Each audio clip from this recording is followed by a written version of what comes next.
I'd, li- I'd like to say a few words, but I have to say about this is Bibi Andersson, the person you heard talking, and we played both in persona. And the scene you saw are one of the things actually that Ingmar did improvise, because when he saw, and he had a close-up on me and a close-up on her during the whole scene. 2 cameras, one for a close-up and one for a bigger one. And then when he was sitting at the editing table and was going to cut it together, he just couldn't do it. He thought she was wonderful, he thought I was wonderful, so I thought I show both of it. First he showed me, and then he showed Bibi. And everybody wrote, incredible reviews wrote, what a thought, and what does he mean? And Ingmar marveled, That's amazing. I really didn't know that. No, nobody knew, except he knew. He just couldn't decide.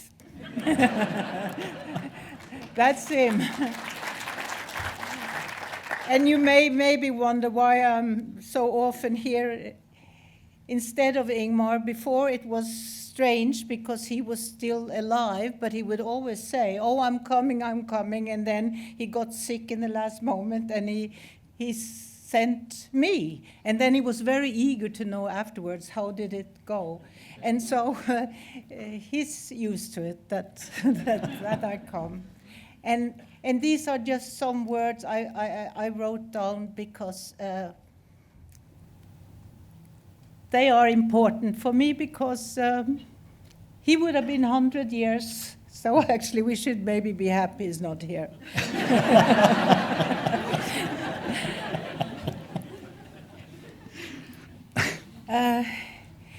His art cannot be summarized in a few words. I wouldn't even try.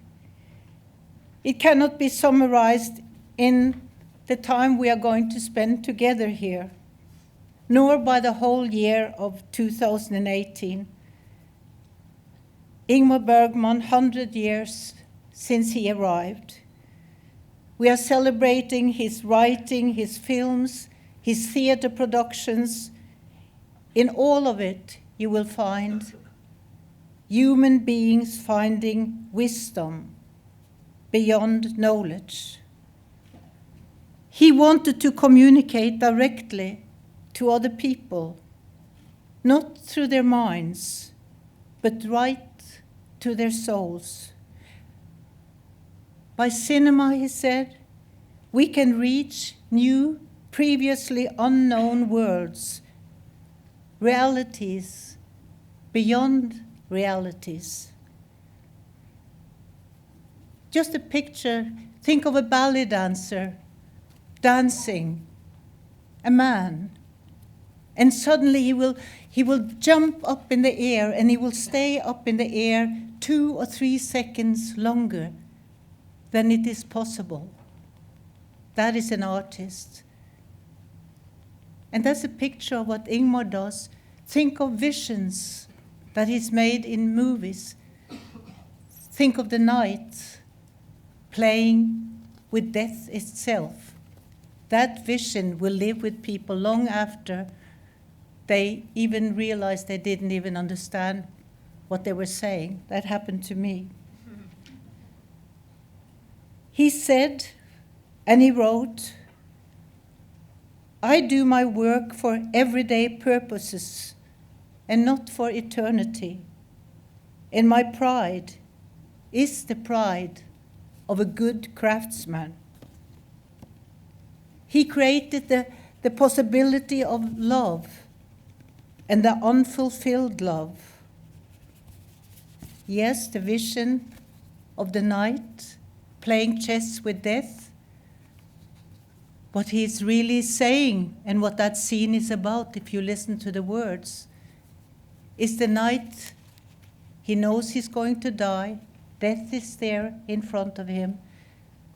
But the night feels that I've never done something that meant something for someone else. I don't want to die without for once doing something that is outside of me for someone else.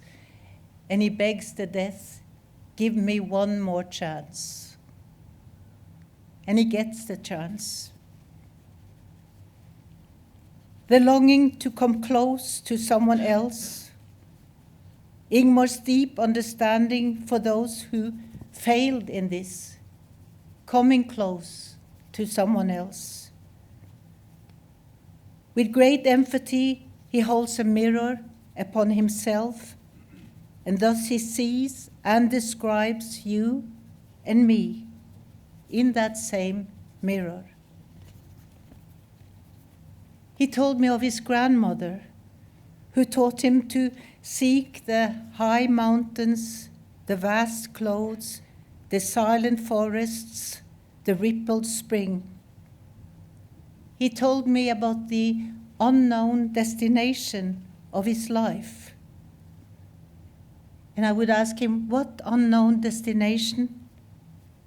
He said, I was there once when I was very young. Since then, I'm trying to find my way back. Ingmar wished to live without fear, although fear could fill him, but it did not hinder him. It was like he found pockets of safety in the midst of his demons. He called his fear demons or diamonds. Is it demons? He found it in his creativity, and he knew that with those he worked with, he would find safety.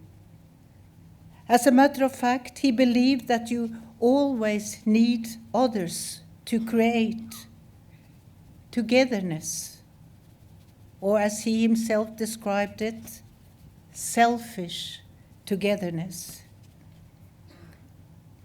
It was written when he died. His films were a long, dark night of the soul. No, it wasn't so. His films are about you and me, about finding wisdom by recognizing it in others, about striving to connect.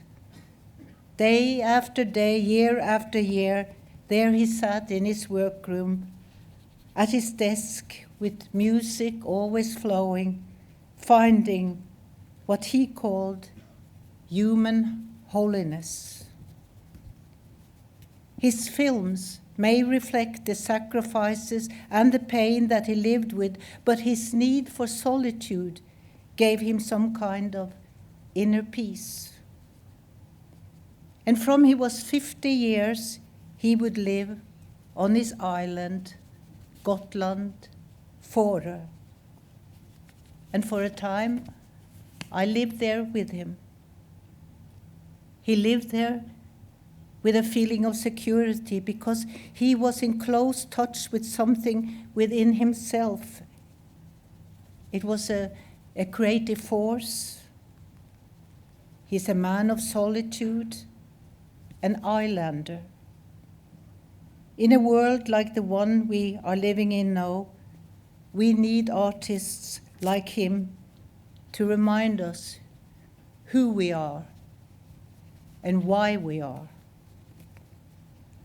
And can you believe that 50 years after he went to Fårö, built this house, 50 years since he became an islander, and in 2018 he will appear all over the world, his films, books, lectures about him, his writings, adaptations. Yes, Ingmar may have left us, but he's very much alive. I came to his island the last afternoon of his life. I was in Norway and I felt something is happening. And for the first time in my life, I hired a private plane and I went to Sweden. I went to Gotland and to Fårö. And there he was in the house, and there was no one there around except the nurses who were looking after him. And he was already on his his way. He didn't speak to me, but I was there. And I held his hand, and I hoped he knew at that moment that he had reached around the whole world and allowed so many of us to know so much of all the importance of living, that we're all unique and all connected. And I didn't really know what to say to him. But in his last film, the one we did called Saraban, the woman I played, a wife, she comes to her divorced husband, and he tells her, "Why did you come here?" And she says, "Because you called for me." And that was the one thing that I said to him. I came because you called for me.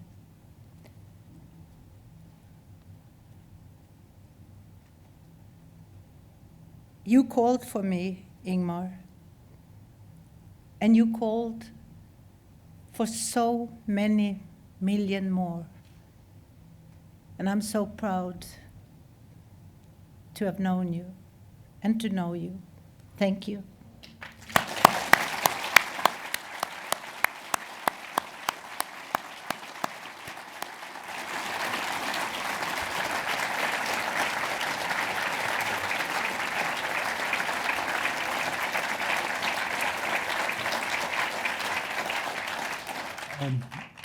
I'm not sure I'm going to ask Liv any questions about Ingmar after that, because how can we follow that? I will, actually. But first I'm going to ask something about you and not Ingmar. You decided when you were very young to become an actress, even though your family were not too keen on that idea. And in fact, you even came to London to learn acting after being in Newcastle for a while. What was it that made you decide that you really wanted to be an actress? I was so shy, and I think a lot of actors will tell you that. And I didn't really speak, but I made a story when I was very young about the little girl with the matches that Hans Christian Andersen wrote a story about. And she was all alone, and nobody cared for her, and her grandmother was dead. And on New Year's Eve, she goes on the street, and she looks through the windows, and everybody's having a wonderful family time, but she's all alone. And then she sits on the street, and she lights a candle, and there in the candle, the grandmother is coming from heaven down to her, and it's very beautiful. And so I put music to that. And when my mother had guests, I played this. And of course, they all wept. And for once, I had their attention. And I thought, this could be a job. Because I had been on cinemas, had been in theater. And the way to really reach people, now this was sad. It was like I knew who was coming in some years, Ingmar. But I really wanted to be a comedian, because later in school I would do and write, small comedies and things, and I was funny too. But it was my way of, I wouldn't say attention, because I don't think that shy people or anyone really are seeking attention. It was a way of communicating, to share something which is far within me, that we can connect with. Ian Forster said, the best thing in the world is to connect. And I think that's it. And it's fantastic. It's kept me and my family alive until now. You earn money on it too, And can I just ask, when you came to London, you took some lessons, I believe, in acting. Did you actually learn anything very useful? Well, I lied a lot, because I wanted to quit school when I was just before the exam, and I was 17 years old. And I said, Mama, I can start at the theater here in our little town that he has promised me if I quit school now. And my mother said, no, you cannot do that, you cannot do that. And she took me to the head of the school and said, my daughter wants to stop now half a year before exam. I was okay in school. And then that headmaster said, do you want a happy girl or do you want a sad girl with characters? And so he and my mother together, they sent me to England. But I lied a lot. I was 17, and everybody who was there, they were 19. It was at YWCA. First I was in Newcastle, but that was only kind of a week, and it was no fun. And I called my mother. I said, I'm learning nothing about theater here, and I spoke Norwegian, so they didn't understand me. And so she sent me to YWCA in London, and I lied there too. I said, you know, I'm 19 and I just finished student examen like all of you, and I said I'm engaged and everything because I wanted to be like all the other girls. And they all knew that I lied, but I didn't know that they knew that I lied. And I would go out every morning and I would say I'm going to my school, and I would go to cinema, or I would do this and that. And my mother knew one woman who was a teacher at the Webber Douglas School of Dramatic Art, and I would come to her house once a week, and we would read verses and so, and she made a paper that I had studied with her. And only when I came back to Norway and I met all the girls from YWCA, Norwegian, and they came back to Oslo, they all told me they knew I lied, and that was okay. And I tried to get into the theater school in Oslo, to do Romeo and Julia when she's taking her life, and I was really good. I think I was good. And you know, she was drinking poison, and it was a long scene after the poison, you know, where she really is dying. And then when I started to really die, you know, some of the jury people said, "Thank you, Liv Ullmann," you know, and that was it.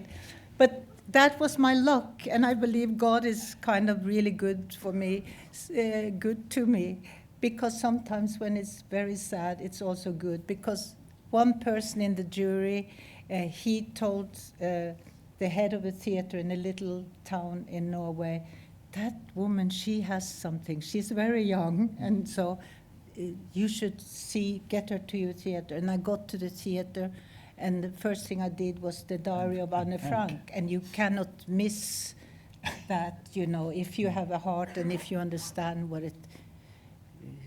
it would mean to be in a loft hiding for the Germans during the Second World War. And from then on, I played and got movies, and I was famous from then on, first in a little town, and then, you know, the rings come and you are famous in bigger places, but it's all the same, because what you're doing the thing that enlightens you. And you sort of did a lot of theatre and films, and you actually knew Bibi Andersson before you knew Ingmar Bergman. Yes. So how did he hear about you? Well, I did a lot of films too, because you know, and he had seen a couple of the movies, and one of them was with Bibi Andersson, and we became best friends. We still are. She's my best friend in the world. And I went to Stockholm to visit her, and I was 25 years old, and we walked the street, and there comes Bergman, and you know, he takes a look at me and speaks to me, and I was red and I couldn't speak or anything. And he said, "Would you like to be in a movie with me?"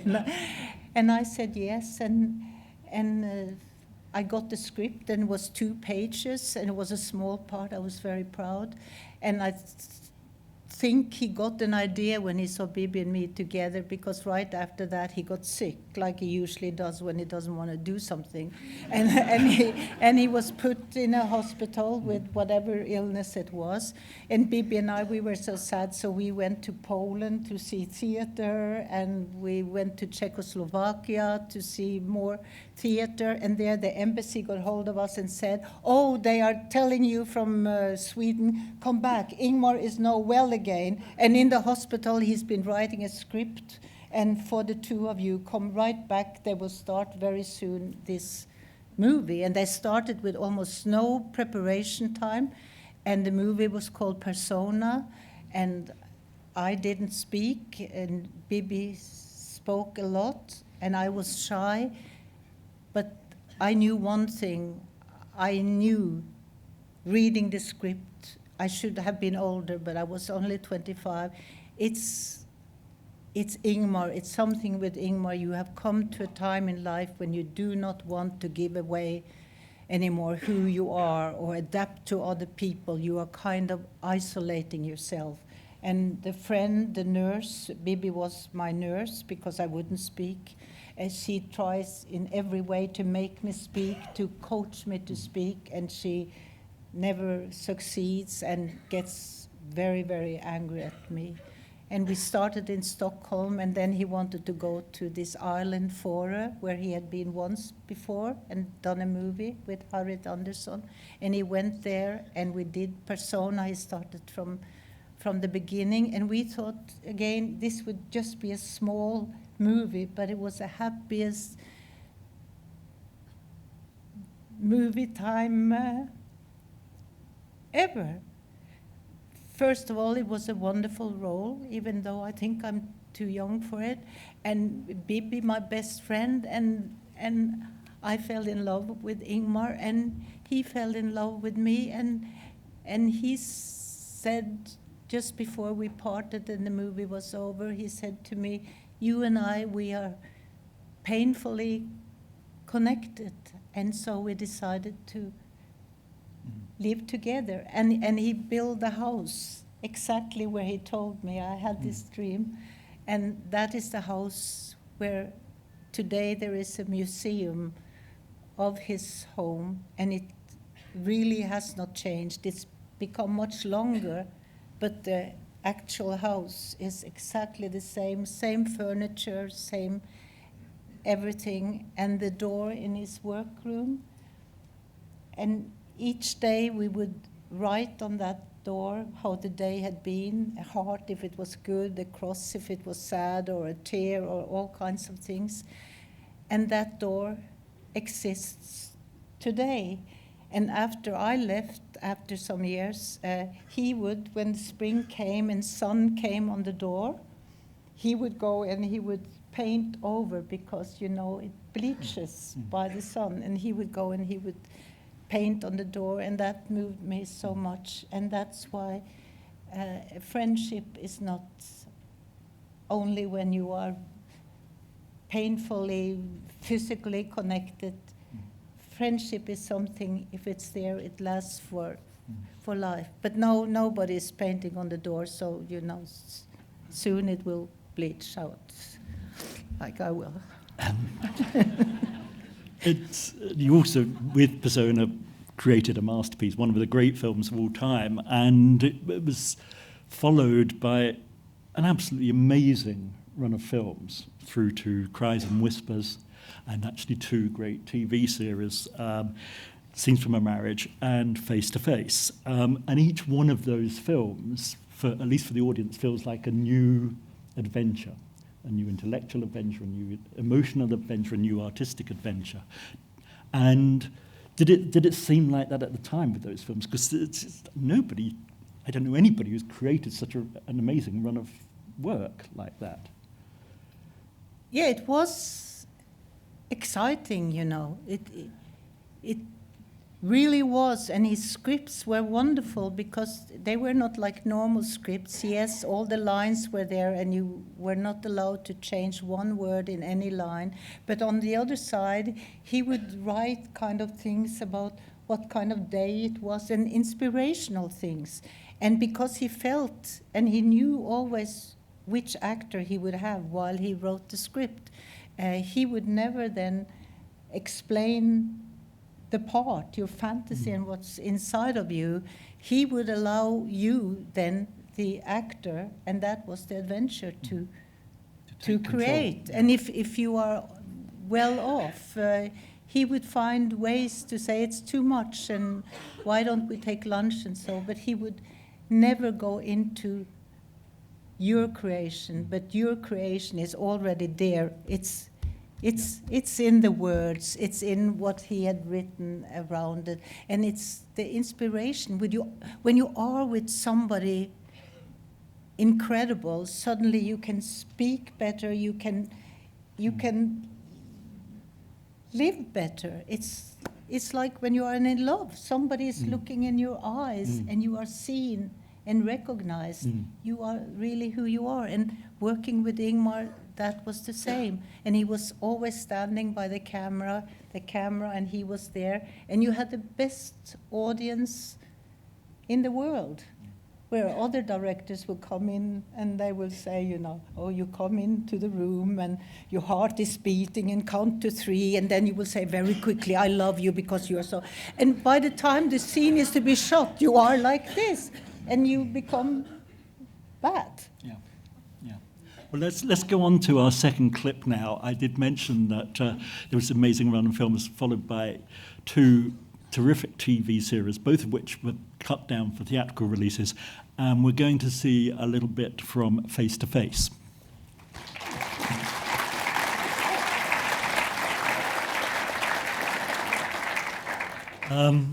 Now, this film or TV series is about a psychiatrist who suffers a breakdown and actually attempts suicide. Was this a particularly difficult role for you to play, really? Because it's pretty heavy-duty number. No, I thought it was great fun, because at that time I didn't really know about anxiety, but I got to really see it in this script and the way it was written. And he gave me a lot of freedom. Probably, I think he may feel he gave me too much freedom. But I was nominated for an Oscar for it, so it was it was okay. And the suicide thing, and this has to do with Ingmar as a director. In the script, you will see what you just saw.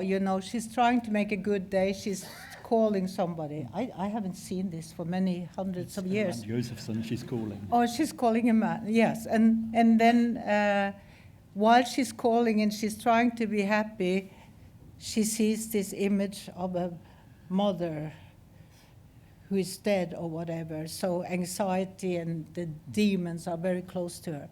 So in the end, she decides to commit suicide. And in the script, it only says she's sitting on a bed. She goes to visit her childhood home, and she sits on the bed she had when she was a little child, and where she was sleeping as a young girl.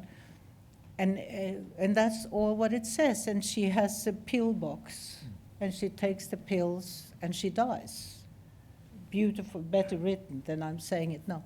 And he didn't say anything. The only thing he said, he said, and I heard him say it, to one of the assistants, you sure you took out the sleeping pills and put the sugar pills in? I heard that. And I knew why he said it, but still, you never know. You never know.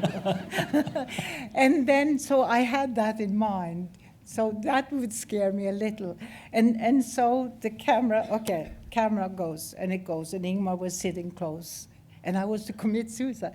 And so I take the pills, and I always hate to take pills. I was only going to take a few, and at that time I shiver on my hand. I've always done it, almost like I'm doing now, shivered, and I thought, oh, that's fantastic, my hand is shivering, I'll let it shiver a little more. It's fantastic, and she's so nervous, and so she takes a few pills, but then she wants to do it quicker, I'm thinking, and shivering more and more, I gulp them in me, a whole bottle of sugar pills, and it was strange, and then the fear came back.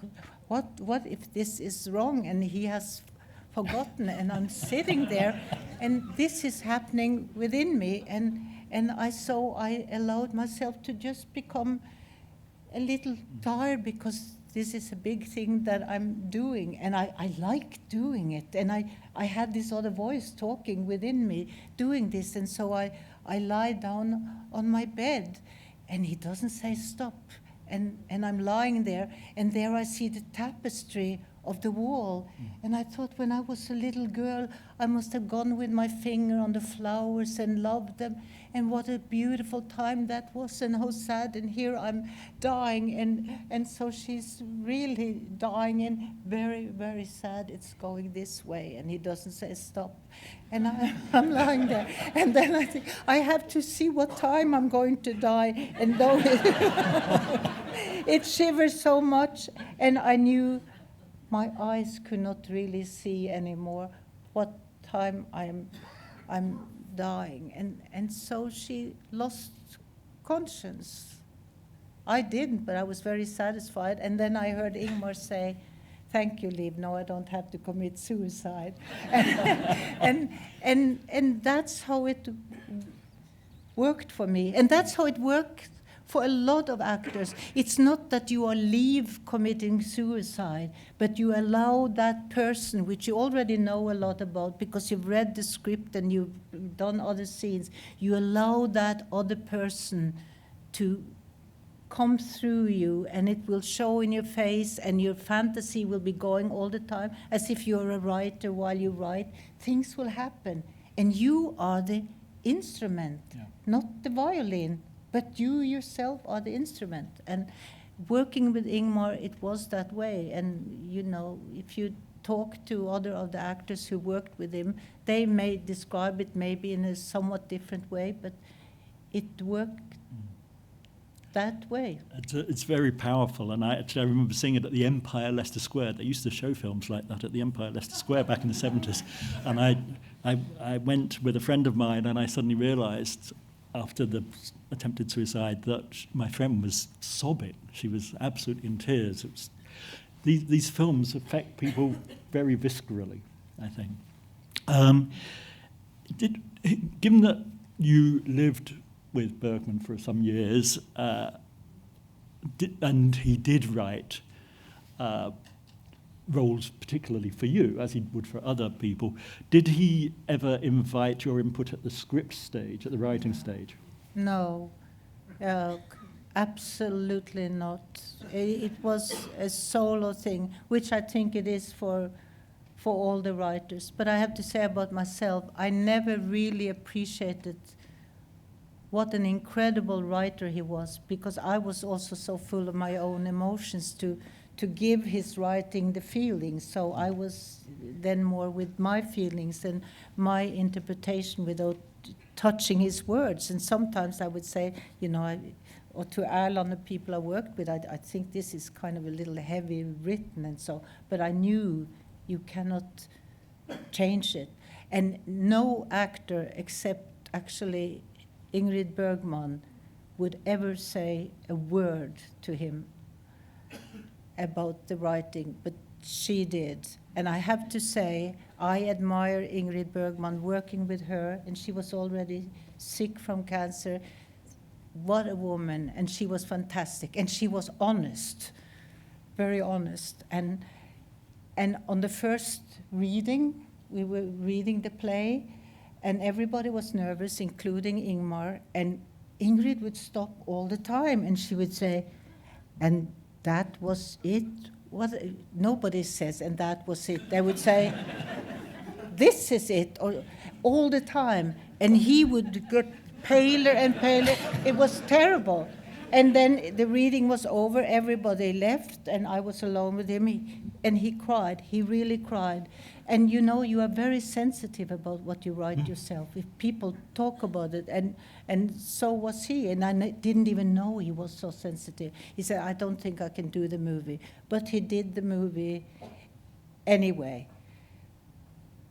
But he couldn't keep her mouth. I said to her, you mustn't talk too much about the lines. And then I said, each Wednesday, he's going to show a movie that he loves, and he invites everybody to a private cinema, and we'll sit and watch a movie. And you will start to love him then, just wait. And then the first Wednesday came, and Ingrid came, and everybody came to the movie. I forgot which movie it was, but it was something that Ingmar liked, but not everybody liked that movie. Ingrid sat for like 10 minutes. Then she got up and said, I don't have time for this in my life. And she left. I couldn't. And I said, you mustn't say it. And she never came back. And then the worst of it all was, and it was my favorite scene, and I'm the daughter of Ingrid Bergman, who has chosen to be a pianist, to go to the world and show what she can do with music.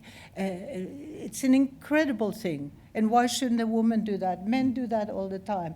And Ingmar criticized this pianist heavily because he said she was bad to her two daughters. One of them was me. And both Ingrid and I said before, mostly she, because I'm a little covered that way, she said, you know, can't you put something positive about wanting to be a pianist and so? And he said the words are there, and you have to stick to the words. But you know, you can look the way you want to look. And I thought my daughter was 40 years old, and she's spending the whole movie telling the mother, oh, you were so terrible, so terrible. So I put pigtails, 40 years old with pigtails, and glasses, you know, so I would be like a 20-year-old being 40. And so he didn't mind that. But Ingrid was this beautiful. She wouldn't give up that she was this beautiful. Then we come to the scene where I go 3 script sides telling my mother how she had failed then, and how she had failed then, and how she had failed then, and what it had done to my life, and how my life was being handicapped because of her. And I went on and on and on, and I thought I was really marvelous. I really was. And I was really angry, you know. And Ingrid was looking at me. She was not on camera, and she was looking at me, and she was so angry. She hated me for what I said. But Ingmar didn't see that. He just saw me. And so that was fine. We kept my thing. So we turned the camera, and now it's on Ingrid. And her line is, please forgive me. Please hold around me. Ingrid said, I am not going to say, please forgive me, hold around me. No way, no way. She screamed. And no, he was really angry too, you know. And he screamed back to her, and they were screaming. And we thought, no, it's over, no, it's over. And they left the studio, and we heard them out in the corridor screaming. Oh my God, what is going to happen? And so it became quiet. The door opens, the genius, Ingmar, comes in, and the actress comes in. And of course, she's going to say, please forgive me, please hold around me. But the way she said it, I know that Ingmar felt, because it was kind of in the script, that her heart was broken. You know, what have I done? And forgive me. And I thought if I was to do that, I would make people really weep, you know. I'm so sorry what I've done to you. I've done it all my life to my own daughter. But Ingrid, she said, please forgive me. Please forgive me. Please hold around me. The hate, the anger in her eyes. And she was the woman through centuries who have said, I am so sorry that I exist, you are right, whatever. And she said the lines, but the face said something different. And she was nominated for an Oscar for that, and she really deserved it. Well, believe it or not, this...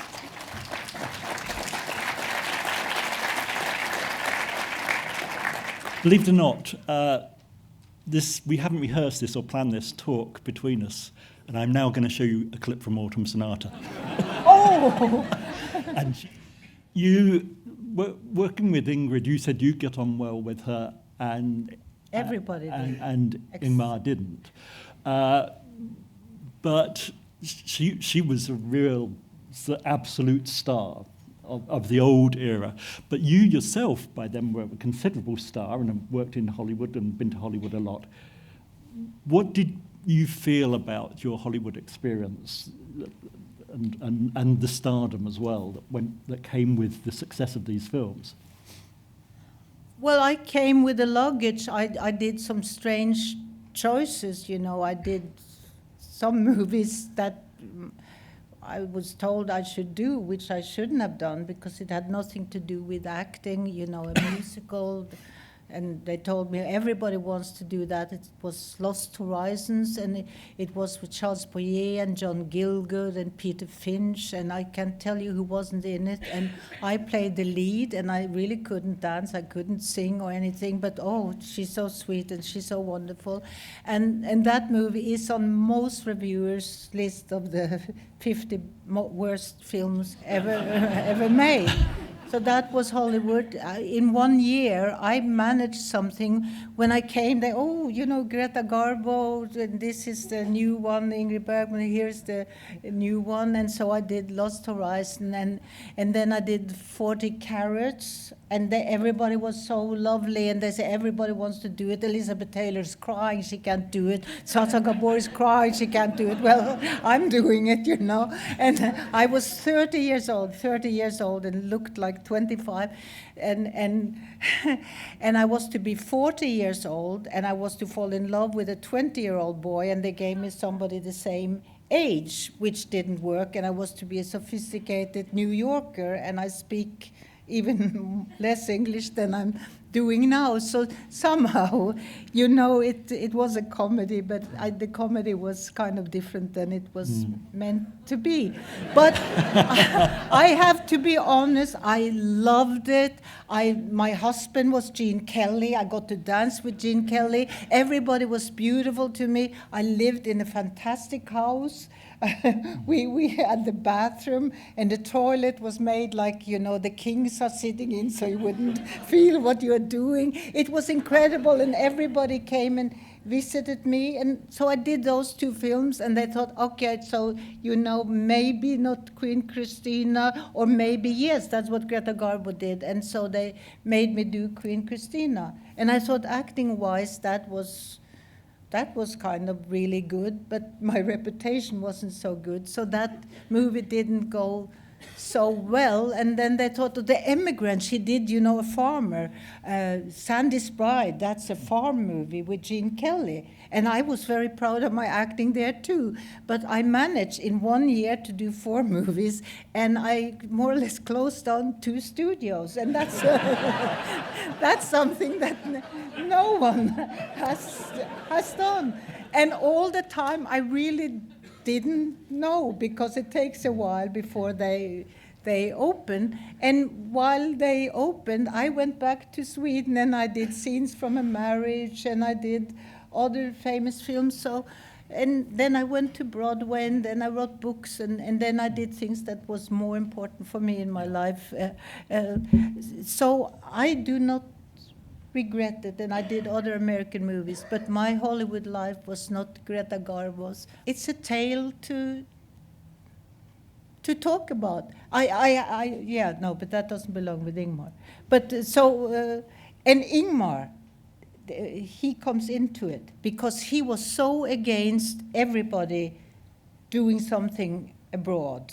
Maybe because he knew what could happen, but he loved it that I did it, because he thought I was shy the same way he was shy in social circles, and so he loved it when I did it. He encouraged it. I never had anything from him saying, oh, you shouldn't have done it, you shouldn't have done it. And I played the Doll's House on Broadway, and he just came over just to see it and went back again. He just thought that was great. And I think it was part of him that would have liked to do it. But he didn't. Well, he tried. He tried. I just heard it today. And Barbara Streisand invited him to a party, and she said, take your bathing trunks with you, because and he went back to Sweden immediately.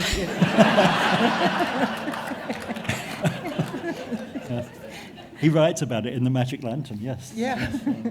I don't blame him. I think time's moving on, so maybe we should perhaps have the next clip, please.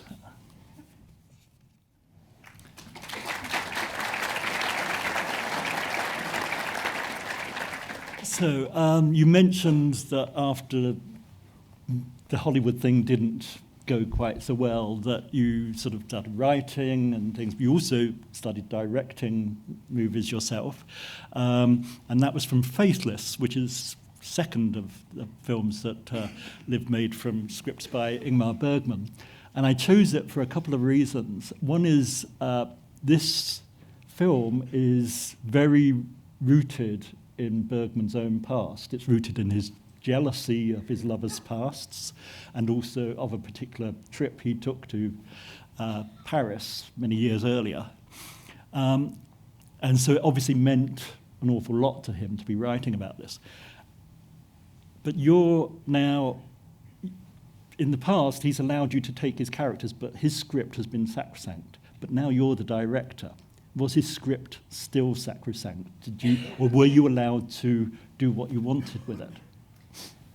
Well, he wasn't allowed on the set, and I knew that I was not allowed to change his words, and I respected that a lot. The older man you see is Alan Josephson, and the younger man you see is him as young, and the woman you see is somebody Ingmar loved very much in his past. And while the older man, who is Ingmar really, writes the story, she's coming, telling him what was happening when he was young and was the young man.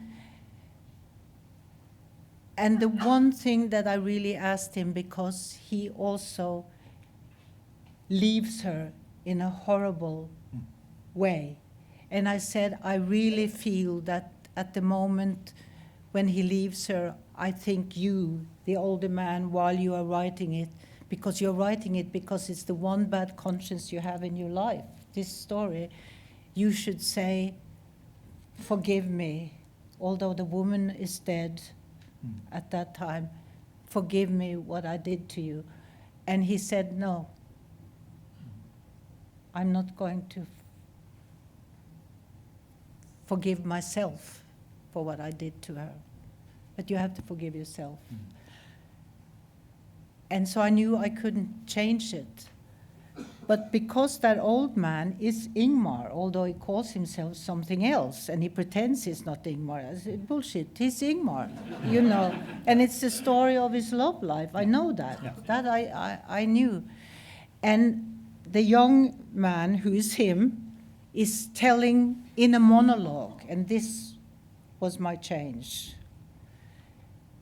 He is in a monologue, he's saying, and I hit her, and then I was unfaithful to her, and then I lied to her, and then I just left her like that. And because he did it in that hard way, Ingmar himself could never forgive that he did this. So instead of letting the young man tell the story to himself, I let the young man come into Ingmar with the same words, like she is with Ingmar. Come to Ingmar himself as a ghost and say, you know, I did this and I hurt her and I did everything. And then I didn't change the words, but I let Ingmar forgive himself by stretching out to the young man who's also himself and do that, which is forgiving. Yeah. Yeah. And I liked it. And he never dared to say anything about it. But I'm not sure what he thought, because he was so strict about not forgiving himself, and that's why I made the whole movie. But he did something else in that movie.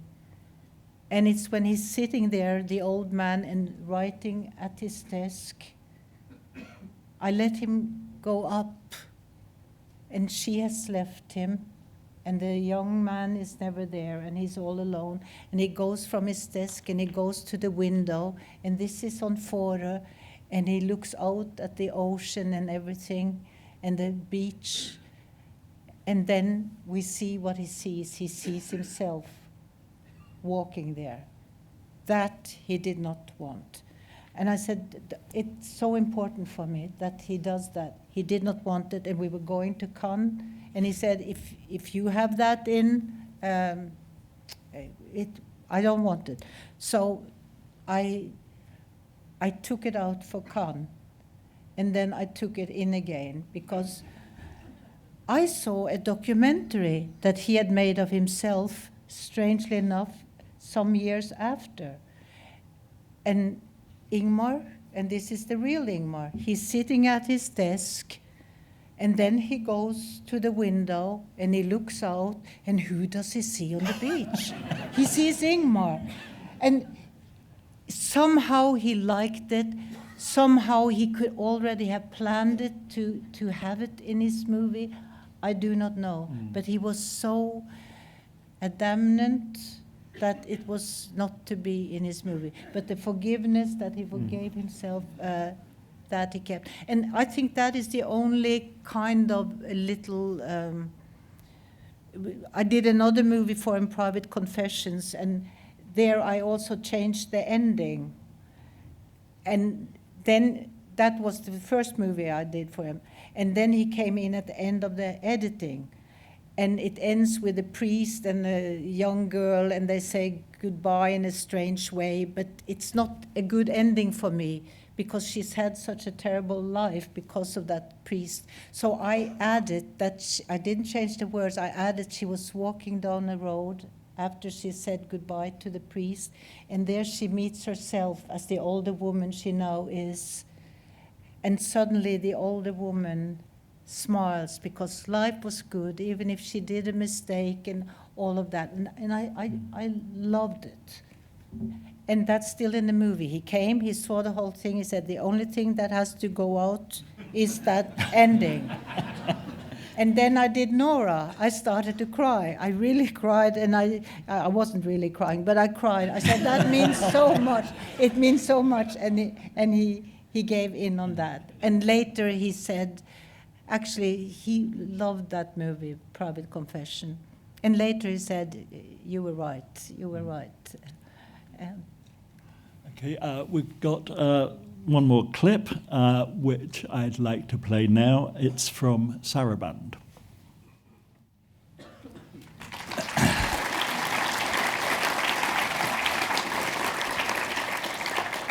I chose that particular clip for a number of reasons. It's the first chapter from Saraband, Bergman's last film as a director. The little house you see a photograph of at the beginning was his family home, which was recreated in Wild Strawberries, amongst many other films. It opens with Liv walking around, not saying anything for quite a while, which I thought was quite a nice return after the opening clip with Persona. But then you do speak, and you're actually speaking to us, the audience, which is quite a challenge, I should imagine, for an actor. And also, it ends on laughter, which is not something we see too much of in Bergman films. But, so there's a few things I wanted to ask you, but one of the first things is, I've seen the making of documentary for Saraband, and you and Erland Josephson and Ingmar seem to be having quite a great time, a lot of the time larking around and everything. Do you think that his reputation as this gloomy person who made films about despair is perhaps been a bit overdone? Because, as you said earlier on, the films are actually often about making contact, about having hope. Do you feel that we should look beyond the stereotype and think, well, this man is, what he's telling us is much more complicated than what we initially think? Yes, I think what he's telling us is more complicated than we maybe generally think. But it's also so easy to understand if you just relax and listen to what is said and see what is happening. Like life itself, it is really simple. He describes unique people because they're all unique. And here he describes a man who's coming towards the end of his life, and someone who's lived once in a love relationship with this woman, and he describes her and the reasons why she would come back to this man. And a lot of that is also describing himself. And I think this one sad thing with that movie is he couldn't make it in 35 millimeter in the way he wanted to, because he was talked into making it digital. What do you call it? Video, yeah. Yeah, and that meant that he couldn't stand by the camera anymore and do everything that he loved, and the connection with actors. So our connection became even deeper with Erland, Ingmar, and I, and the other people, the designer and everyone. It was in between we sat and talked about what our lives had been like, and that this movie in a way was reflecting on all our lives and even on our children. But the sad thing for him was that when the camera happened and it was walking, he had to sit in a corner and watch in a monitor. Yeah. And for him, that was hard.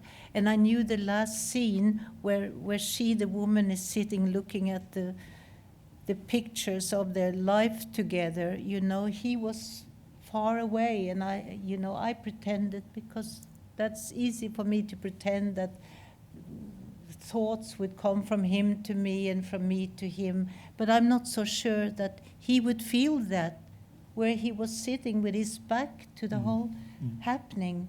Because in between, he was so happy to be with us, because it was almost many, many years since he had done a movie. Yeah.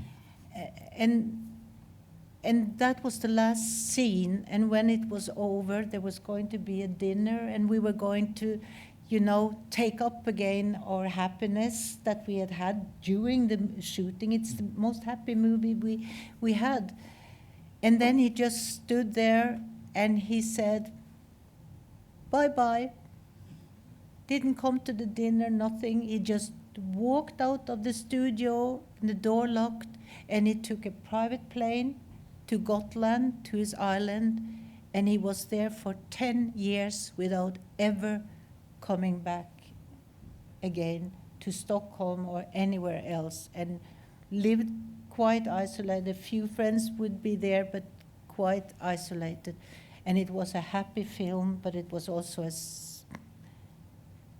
sad film. And he would sometimes say, I'll do a movie here, I will never come, and it will be a real 35 millimeter, and it would be one cinematographer, one actor, but it never happened.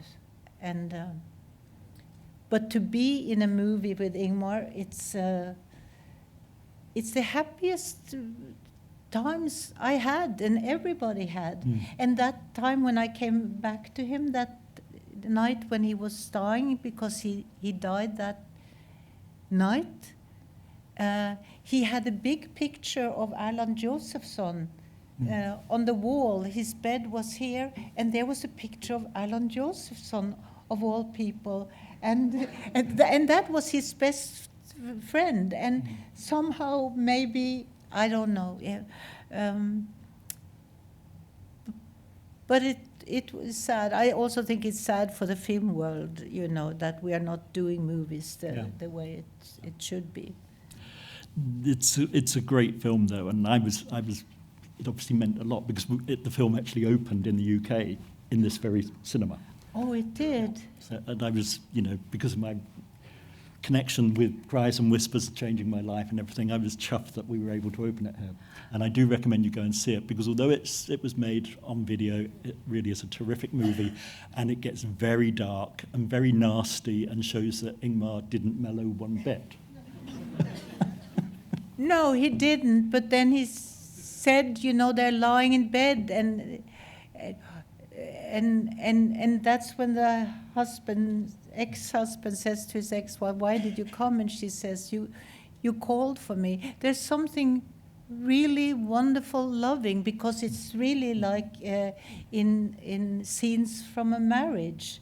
And actually, Erland and I, we thought he would make a comedy, because when we did this other movie you saw that I directed, we used in between, we would take a video of us many years after, you know, and he would be gaggy and I would do this, and very funny. And we sent it to Ingmar and said, "Why don't you make a movie about scenes from a marriage, the husband and wife?" And he told us, "Yes, I am doing that." And we thought he would do that. But this was his version, and like you say, it was somewhat sad, but I believe that for him to be taken his instrument away, and it was by not allowing him to film the way he wanted to, and they said this way is so much better. I think that was the sin made to him. We have about 15 minutes, and I'm now going to invite you to ask questions. We had so much fun together. His films, there was so much fun. We were all so close. We knew each other, you know, all the technicians and the designers and everybody. We knew each other, and the actors were the best friends. And that was him. That was the way he was, and he was a storyteller. And he had such fun, and we had really fun with him. And then he was this master. You know, he made movies that you understood, and you didn't have to verbalize it and be intellectual and do all of those things. You understood it from the deepest deep of yourself. It was like being with your closest friends, and suddenly they knew how to tell you a story in a way that you never thought they could. He is different, and he is a master. And now that his writing is going to be, you know, much more recognized, because there's no actors necessarily in the way on the screen. Now they translate it and adapt it for stage and for opera. There's an opera of Autumn Sonata in Finland, and it's all over the world. He's one of the most played directors this year in the whole world, more than Ibsen, you know, more than Strindberg. It's incredible. And to work with such a man and to be asked to come back again and back again, we were so gifted and so lucky. And, you know, it is contagious. Once you are with somebody lovely, part of that loveliness is always going to be part of you too. And once you are with a genius, a master, some of that mastery or genius is always going to be part of you too. It's contagious to be with good people, as it is contagious to have leaders that are not good and that spread hate.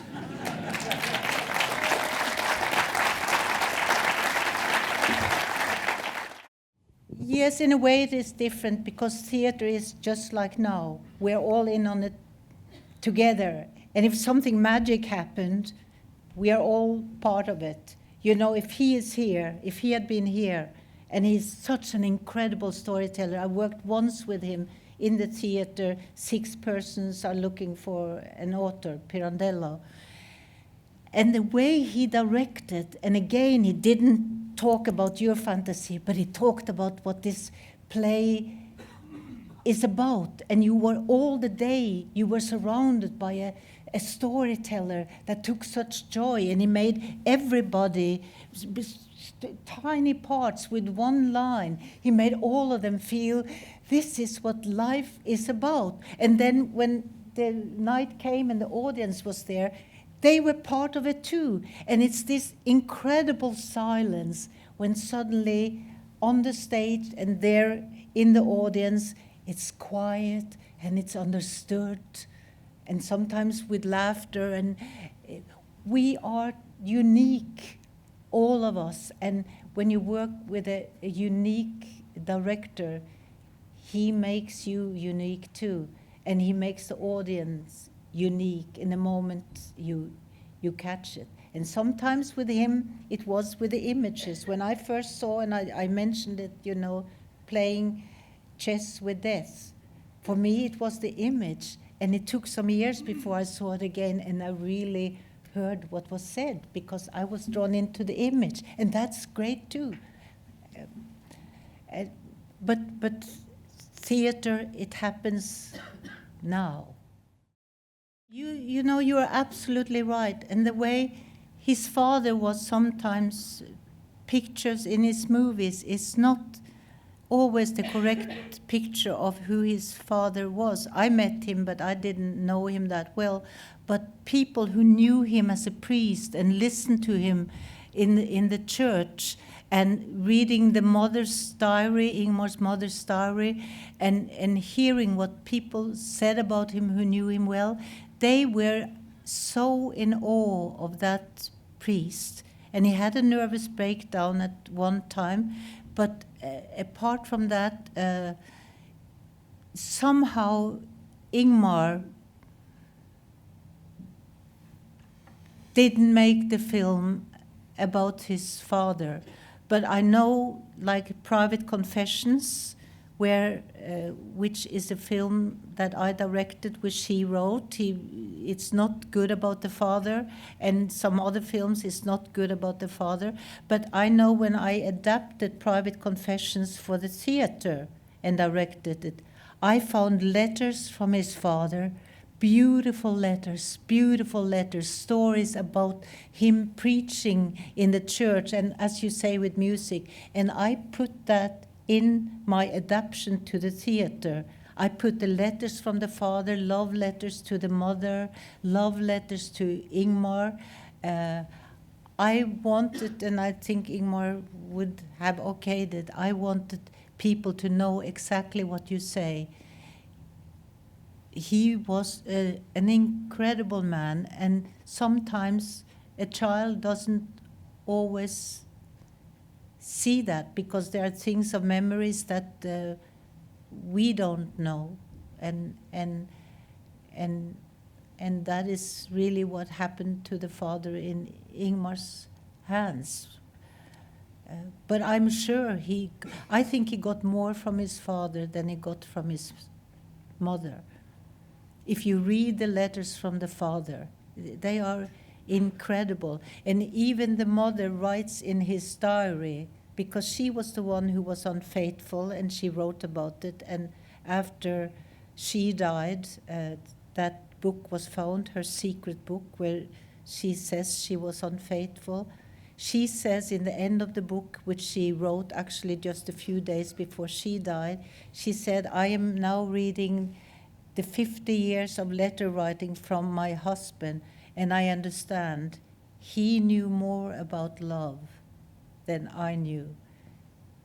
And for some reason in Ingmar's movies, it's like the mother knew about love and the father didn't. I do not know, because at that time while Ingmar lived, I hadn't read the mother's diary, I hadn't read the father's letters. But your question is interesting, because there was some reason that he didn't allow that in his movies. Yes, he's an inspiration. He's a wonderful audience. He has written a script, and you have to really study the script and care for the script. He would never go into your fantasy. He allowed you to understand the script the way he felt he had written it, and it would be your understanding that he would use. But since he always knew who was doing the things, except he didn't know who I was, but I understood one thing: I was Ingmar. I really was Ingmar. The quietness, everything, wanting to keep to myself socially in every way. And I believe I never took a part from any other actors in the movies that came. I think otherwise he would have written some of my parts to Max von Sydow of Erland Josephson. but he liked to use me to come with things that he was thinking about. As unlike as we were, and we were unlike, we were also in some ways very similar. And not the greatness and all of that, I don't mean that, but similar in understanding ourselves and the other person. We recognized each other in a very good way. You famously didn't appear in Fanny and Alexander after he'd written a part for you. Why was that? I don't know. I just... Well, he said he was writing a comedy, and, you know, I needed to show I could do comedy. It's after Lost Horizon for the Carrots and all of that. And there comes this, which is so sad and everything. And I had some other film offers, and I did an absolutely mistake of my life. He wrote it for me.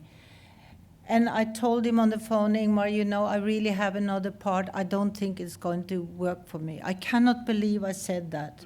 And I said it. And for 1 year, and it's the only time in all our lives that we were not friends, he wrote a couple of letters for some other reasons, and he called me Dear Miss Ullmann. And it was, it was terrible.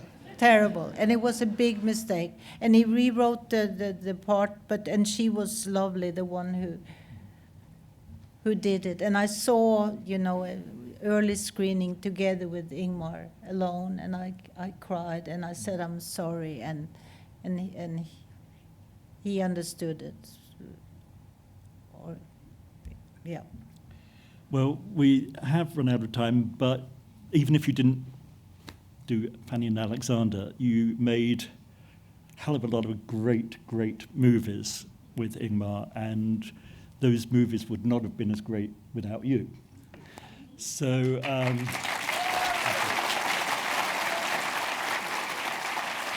you for coming.